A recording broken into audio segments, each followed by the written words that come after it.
মঙ্গলবার খোয়াই জেলা শাসক কার্যালয়ে মৎস্য ও প্রাণী সম্পদ বিকাশ দপ্তর এবং এসসি ওয়েলফেয়ারের 2025-26 অর্থ বছরে খোয়াই জেলার প্রথম পর্যালোচনা বৈঠক অনুষ্ঠিত হয়। বৈঠকের মূল উদ্দেশ্য হচ্ছে এই অর্থ বছরে যে অর্থ বরাদ্দ করা হয়েছে অথবা যে সমস্ত উন্নয়ন প্রকল্প হাতে নেওয়া হয়েছে তা কতটা বাস্তবায়িত হয়েছে এবং প্রাণী পালক ও মৎস্য পালক থেকে শুরু করে এসসি ওয়েলফেয়ারের মাধ্যমে মানুষের জন্য সামাজিক এবং অর্থনৈতিক অবস্থার কতটা বাস্তবায়ন হয়েছে তা নিয়ে আলোচনা হবে বলে জানালেন মন্ত্রী সুধাংশু দাস। পর্যালোচনা সভায় উপস্থিত ছিলেন খোয়াই জেলা শাসক রজত পান্ত, খোয়াই জেলা পরিষদের সভাধিপতি অপর্ণা সিংহ রায়, খোয়াই মহকুমা শাসক মিস চারু বর্মা, খোয়াই পৌর পরিষদের চেয়ারপারসন দেবাশিস নাথ শর্মা, খোয়াই পঞ্চায়েত সমিতির চেয়ারপারসন টিঙ্কু ভট্টাচার্য সহ বিএসসি চেয়ারম্যান সহ অন্যান্য প্রশাসনিক আধিকারিকগণ। আজকে আমাদের ফিশারি ডিপার্টমেন্ট, এআরডিডি এবং এসসি ওয়েলফেয়ার ডিপার্টমেন্টের 2025-26 অর্থ বছরে খোয়াই জেলায় প্রথম রিভিউ মিটিং হচ্ছে।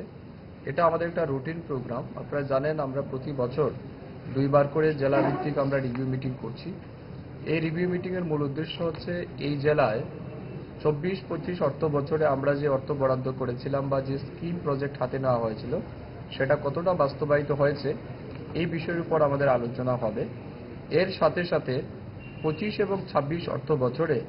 আমাদের সরকারের পক্ষ থেকে যে বাজেট বরাদ্দ করা হয়েছে, আমরাও যে স্কিম হাতে নিয়েছি কিংবা সেন্ট্রাল গভর্নমেন্ট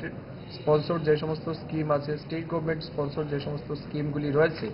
বিশেষ করে এই জেলার যারা মৎস্য চাষী আছেন, প্রাণী পালক আছেন,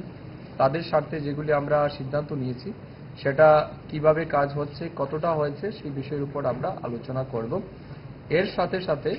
এই জেলায় যারা এসসি কমিউনিটির লোক আছেন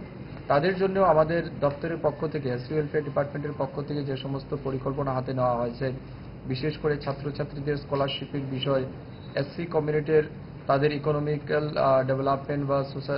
সামাজিক উন্নয়নের জন্য আমাদের যে পরিকল্পনা আছে সেগুলিকেও বাস্তবায়িত করার লক্ষ্যে আমাদের এই মিটিং।